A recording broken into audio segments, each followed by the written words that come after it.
Ewan ko ba naman sa'yo, Hana, kung bakit ka nagpapakabaliw sa pinsan ko? Puno ng disgustong sabi sa kanya ni Agnes habang pinapanood siya nito sa pagsusuot ng medyas. Imimit niya si Kaden na nasa school pa dahil gusto ng lalaki na sabay silang mag-lunch. Ilang taon na niyang ka-share sa kwarto si Agnes sa boarding house na tinutuluyan niya. Solid ang samahan nila. Patunay ang pagsama nito sa kanya roon.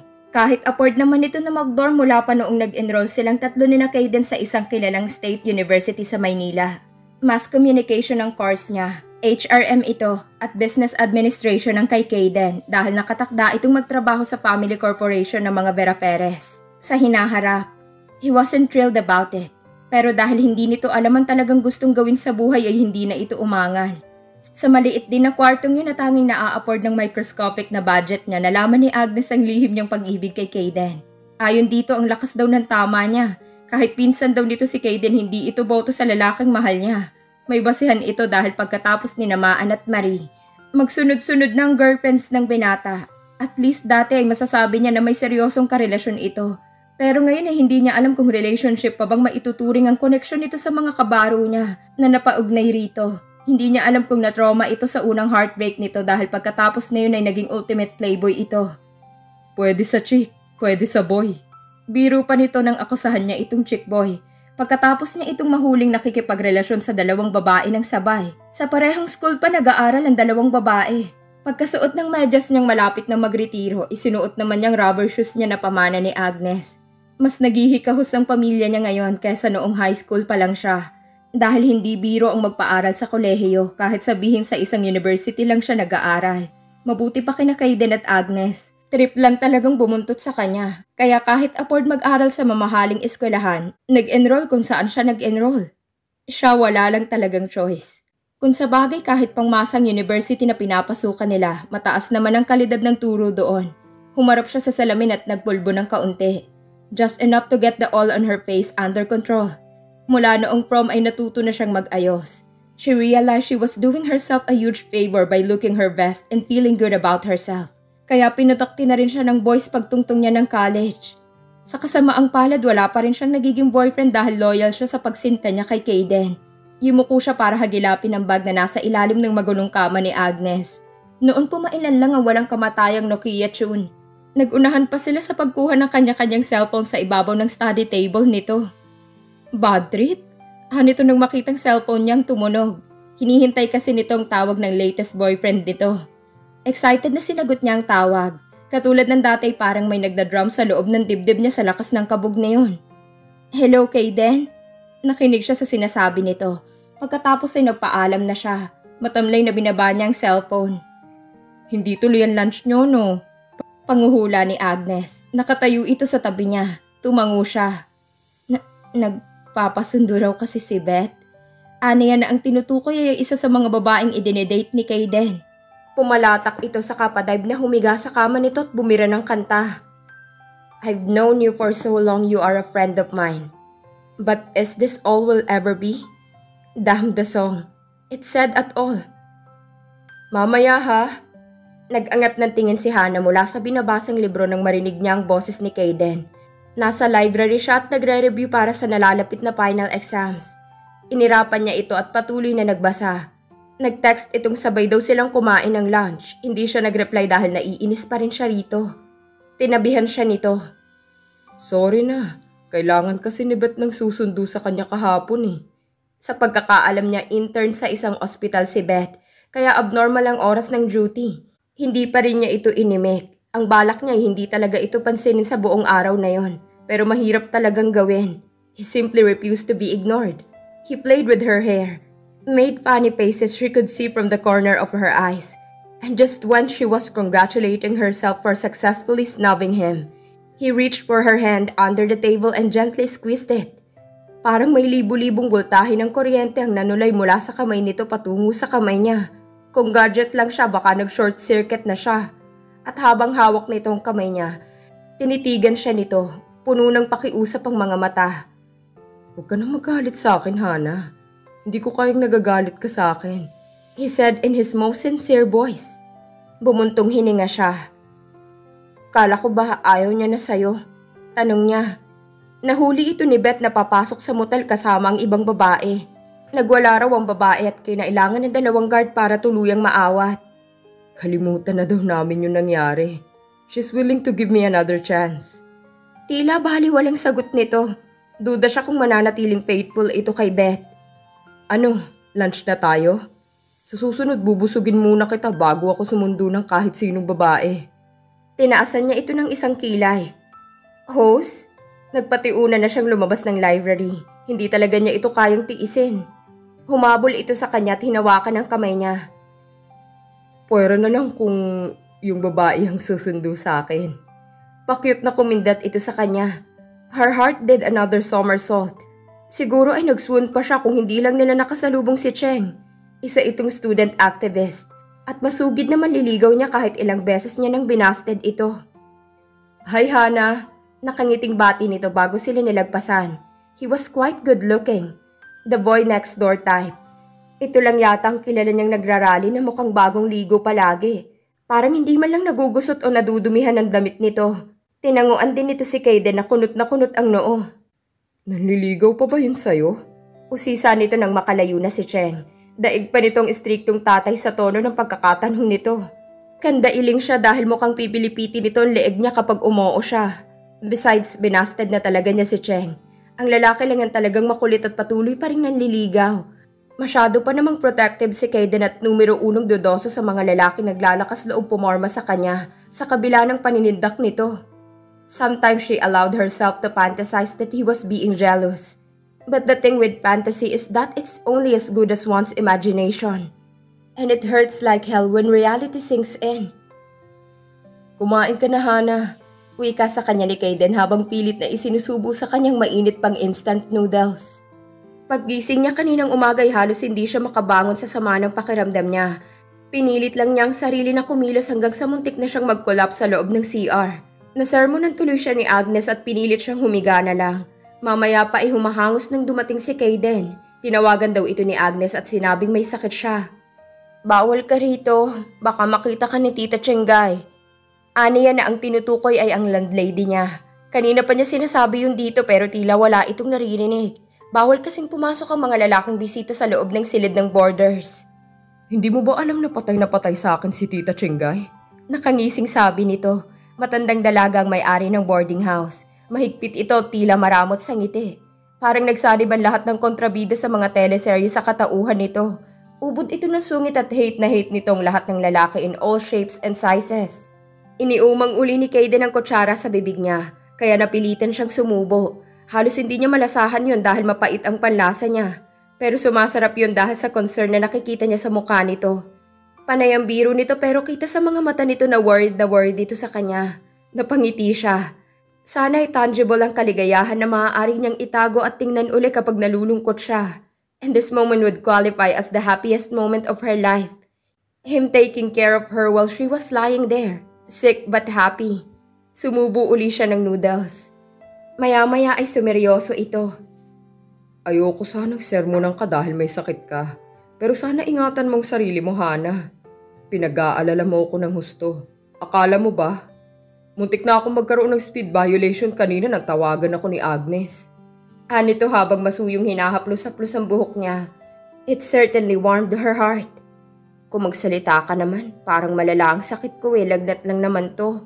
Nakaingos na sabi niya, pero lihim na lumulobong puso niya sa tuwa. Bahagya nitong pinisil ang pisngi niya at pinakatitigan siya. Bigla tuloy siyang na-conscious. Hindi pa siya naliligo at nagsusuklay.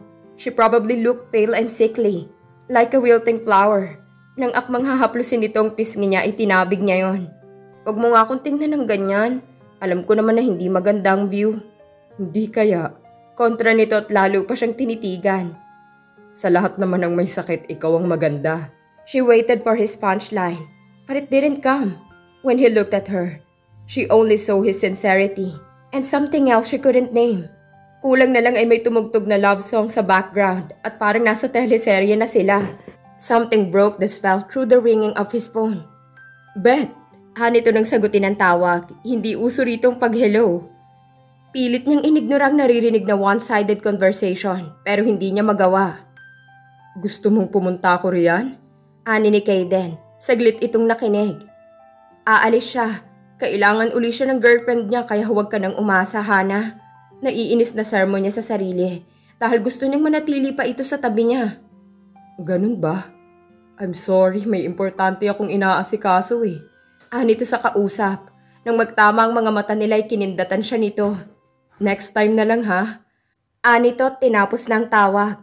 And so she was the happiest sick person on that side of the planet. Caden skipped all his classes that day and stayed with her.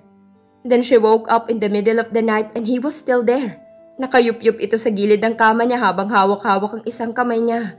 She wouldn't call it a miracle, even if she felt so much better when she woke up the next morning. Because the real miracle was the guy who had stayed the night and made sure she was feeling okay before leaving her. Pakiramdam ni Hana ay magkakasakit uli siya sa nakikitang eksena na dalawang lovebirds sa harap niya. The woman wasn't Beth anymore, but the guy was still Caden. Ni hindi na niya pinag-aksayahan ng panahon na i-memorize ang pangalan ng mga babaeng napaugnay dito. Itataga niya sa lahat ng uri ng bato sa buong mundo na mapapalitan din agad ang babaeng kasama nito ng mga sandaling yun. Birthday ng babae at hindi niya alam kung bakit siya invited. Gayong hindi naman sila close. Marahil ay nagpapalakas ito sa kanya dahil matalik na kaibigan siya ni Caden. Okay naman sana yon dahil ayon sa binata ay masarap itong magluto.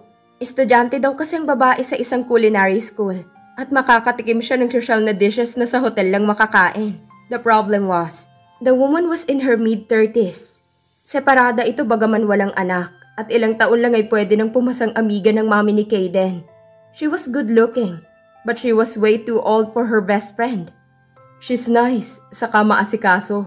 Sagot ni Caden nang tanungin niya ito kung bakit ito pumatol sa babae. Nasa kusina ang babae at inihahanda ang kakainin nila. Natural, matanda na yun eh. Maternal instinct ang tawag doon. Nakasimangot na sagot niya. Tinawanan lang siya nito. Ayos lang yun, basta ako ang baby niya. Pinandilatan niya ito. Hindi na yun magkakaanak. Sa inis ay sabi niya. Bakit? Aanakan ko ba? Sagot pa nito. Minsan ang iniisip niya kung saan ito napupulot ang pananaw nito sa pakikipagrelasyon. Papalit-palit ito ng girlfriend. Kaya hindi maiwasang isipin ng ibang tao na naglalaro lang ito. Pero ang totoo ay hindi. During the course of each relationship, he would tell her about his disappointments. Yun marahil ang dahilan kung bakit hirap itong manatiling faithful. After each breakup, he would share his pain and his regrets. Pero mabilis din itong mag-move on. Hanggang sa naging routine na para dito ang gawaing iyon. Ngayon iniisip niya kung hanggang kailan tatagal ang relasyon dito sa kasalukuyang girlfriend dito. They sang happy birthday. O mas tamang sabihin kumanta si Caden at nag-lip sync naman siya. All throughout dinner, pinagtitiisan niyang sweetness ng dalawa. Nagsusubuan pa ang mga ito ng pagkain. Yuck! The food was great but somehow she felt like puking. Hanggang 10:00 lang, Hana. Bilin sa kanya ni Tita Chingay. 9:00 ng gabi ang curfew nila sa boarding house. Pero dahil pupunta siya sa apartment ni Caden para makigamit ng computer nito ay tumawad siya sa kasera niya. Isang sakay lang ng jeep mula sa boarding house ang apartment ni Caden. Ilang minuto lang ay nasa tapat na siya ng apartment nito. Duplex yun. Sa kabila ay may nakatirang mag-asawang bading na laging nagsiselos ang isa kay Caden. Cream ang dominanteng kulay ng duplex, pero kulay mahogany ang pinto. Walang halaman sa paligid dahil walang green thumb ang kaibigan niya. Pero may maliit na banga sa gilid ng pinto na pang shake, rattle and roll ang dating. Naroon ang spare key ni Caden. Walang aberya na nakapasok siya sa loob. Sinalubong siya ng katahimikan. Wala roon si Caden dahil mamaya pa ang tapos ng huling klase nito. Binuksan niya ang ilaw. The house was very clean. Even the windows had curtains. Pwede rin siyang manalamin sa kintab ng sahig. Galit sa alikabok at kalat ang kaibigan niya. Wala rin itong housemate o stay-in cleaning lady dahil importante ang privacy rito. Dumiretso na siya ng upo sa harap ng PC na nasa sulok. Sinimulan niyang pigain ang isip sa tatapusing thesis. Kasalukuyan niyang binubura ang isang walang kwentang sentence nang may marinig siyang kalusko sa gawin ng hagdan. Lumingon siya. Napabulala siya at halatang nagulat din si Caden nang makita siya. Napahinto ito sa pagbaba ng hagdan. Habang ang isang daliri niya ay nahang nasa tapat ng delete button ng keyboard. Caden just wearing only his undies. Kitang-kita niyang pabakat ni Caden. Junior, she closed her eyes tightly. Magbihis ka nga. Malakas na utos niya rito. Nakapikit pa rin. Alam niyang mula sa mga oras na yun ay hindi na lang niya basta iisipin ito kundi pagnanasaan pa. Nang marinig niya ang mga yabag nito paakyat, noon pa lang siya dumilat. Maya-maya ay bumaba na uli ito, naka-t-shirt at shorts na, pero hindi pa rin nawala sa isip niyang imaheng nakita niya kanina. She blushed. Bakit kasi hindi ka nagpaparamdam na narito ka pala? Sita niya rito. Kailangan niyang maggalit-galitan para hindi mahalatang nagustuhan niya ng slight ang nakita. Bakit ako magpaparamdam? Hindi mo naman ako sutor. Natatawang biro nito. Umupo ito sa sopa na katabi niya. Kanina pa kaya ako naliligo sa itaas. Ikaw nga tong basta na lang sumulpot dito sa ibaba eh. Siguro style mo yan para mabusohan mo ako no? Dinuro niya ito. Hoy, huwag kang pilingero. Kapal nito. Nakairap na sabi niya. Sa panggigilalas niya, kinuha nito ang kamay niya. Inilapat yun sa dibdib nito saka nag-emote. Wala na akong ipagmamalaki, Hana. Panagutan mo ko. Panagutan mong lelang mo. Haniya rito, sabay bawi ng kamay at inirapan uli ito. Sana lang ay hindi nito mahalata na malakas ang kabog ng dibdib niya. Bakit nga pala ang aga mo? Hindi ba mamaya pang uwi mo? Nagkibit balikat lang ito. Inabot niya ang folder sa tabi at umaktong muling magtatype sa computer. Inagaw nito ang folder saka mabilis na tumayo at itinaas yun sa ere. Mukhang nasa mood na naman itong mangulit. Kapag nagkataon ni baka umagahan siya sa paggawa ng thesis. Alam niyang kapag hinintay niya lang ito na isauli sa kanyang folder ay aabutin siya ng kinabukasan. Kunwari hinayaan lang niya ito. Pero nang tila malibang ito'y bigla niya itong nilundag. Sabay dive dito para abutin ang folder. Nabigla ito at nawala ng balanse kasunod siya. Sa sopa sila bumagsak. Siyang nasa ibabaw. Their noses almost touching. And their limbs locked in an odd angle. Hindi niya alam ang gagawin. The tension that had already left her earlier came back with a vengeance, and she already knew what tension it was. Sa sobrang lapit ng mga mukha nila sa isa't isa ay halos nakikita niya ng force nito. Their eyes met and time stood still. Sa isang iglap, parang wala na sila sa apartment. They were now in a world where nothing else mattered except the two of them. Nakatitig lang ito sa kanya sa ilang sandali. Nang dumako ang mga mata nito sa mga labi niya, napalunok siya. Sasabog na yata ang dibdib niya sa sobrang lakas ng kabog na yun. She was close to dying of anticipation when he tilted his head, as if he was about to kiss her. Pipikit na sana siya para abangan ang paglapat ng mga labi nito sa mga labi niya. Nang maramdaman niya ang kamay nito sa bewang niya, kasunod na yun ay inalalayan siya nitong umupo sa sopa. She felt betrayed and utterly disappointed. Tumikim ito.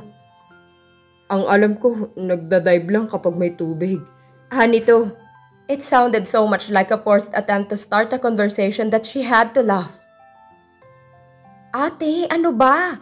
Reklamo ng kapatid ni Hana na si Mindy. Ito ang sumunod sa kanya at katabi niya sa papag nilang kawayan na may manipis na kutsyon. Ang dalawa pang nakababatang kapatid niya ay sa sahig na tutulog.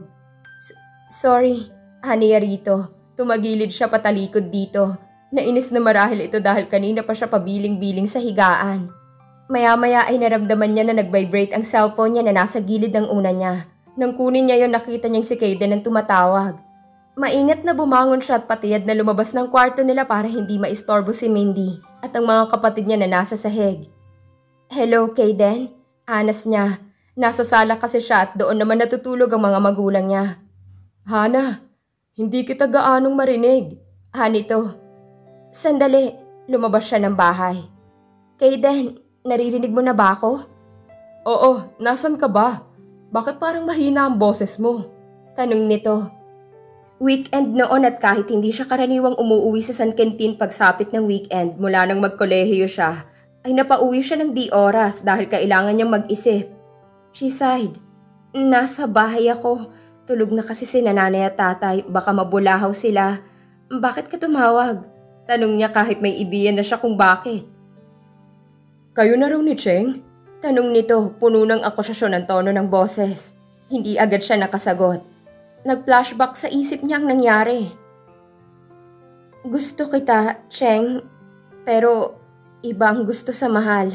Matapat na tugon niya kay Cheng nang magpahayag uli ito ng damdamin sa kanya. Dumalaw ito sa boarding house. Kumpleto sa daladalang bulaklak at tsokolate para lang mabasted niya. She owed him the truth at least. Ginagap nitong isang kamay niya. Alam ko yun, Hana. Pero hindi naman pagmamahal ang hinihingi ko sa'yo. Naguguluhang tiningnan niya ito. Kung hindi pagmamahal, ano pala? Pagkakataon. He answered. His eyes said it all. At sa puso niya na veterana na sa kabiguan, mahirap tanggihan hindi lang ang pangako, kundi ang pag-asang hatid nito. She found herself nodding, and Cheng gave her first kiss. Oo, sagot niya kay Ken nang matapos ang daloy ng alaala. Pero ang sinabi niya ritong paliwanag ay hindi ang katotohanan, kundi ang gusto at kailangan nitong marinig na hindi niya pinagsisisihan ang desisyon niya, na pinag-isipan niya iyong mabuti, kaya hindi ito dapat mag-alala. Ilang sandaling natahimik ito mula sa kabilang linya, nang akala niya ay nawala na ito'y saka ito nagsalita. Sana sinabi mo agad sa akin. Anito, bumuntong hininga ito na ikinakunot ng noo niya. Hindi ba ito masaya para sa kanya?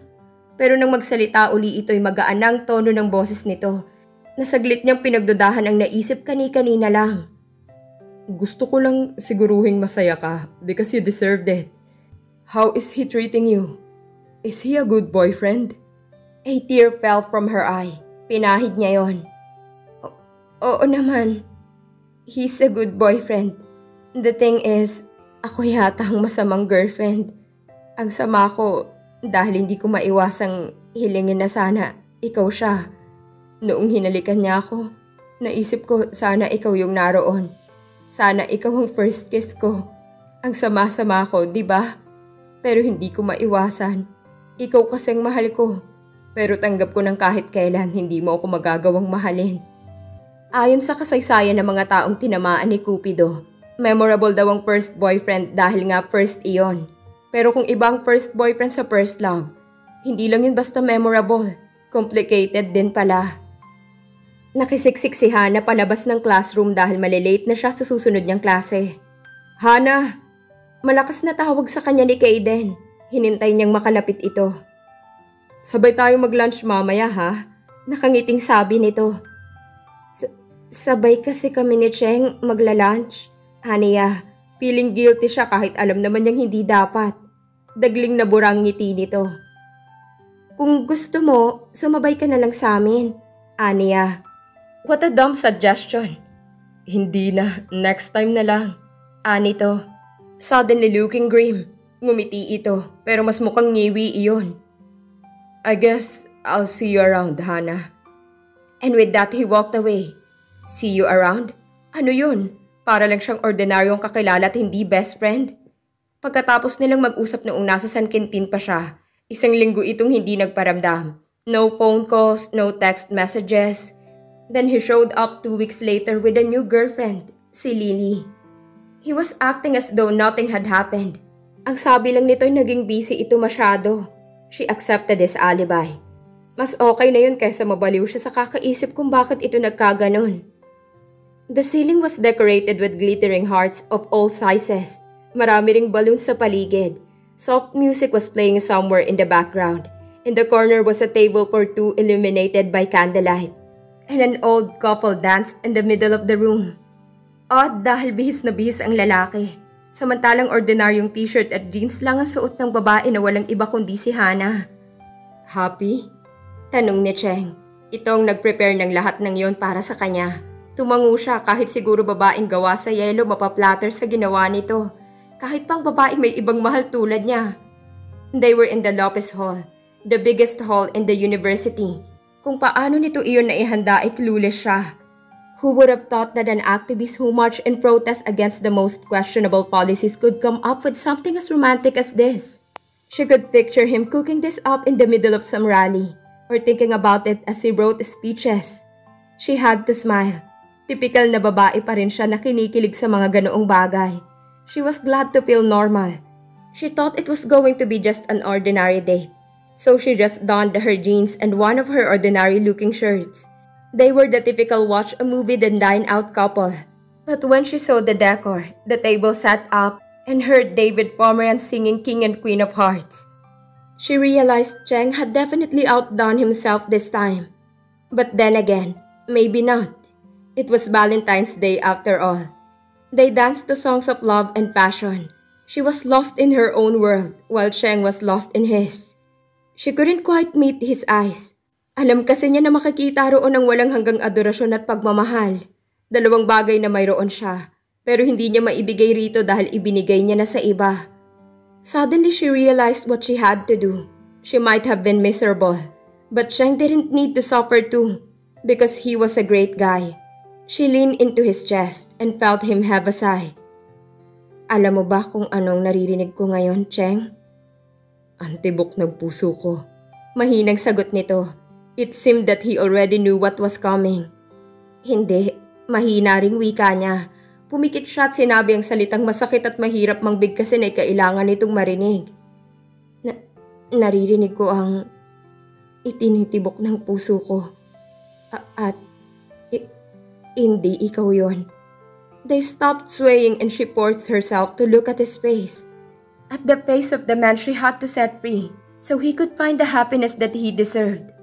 The girl who will love you back is just out there. Go find her. Saglit itong natigilan. Pagkatapos ay marahang tumango. Puno ng sakit ang mga mata. She watched him walk away and silently prayed for him to find the one for him soon.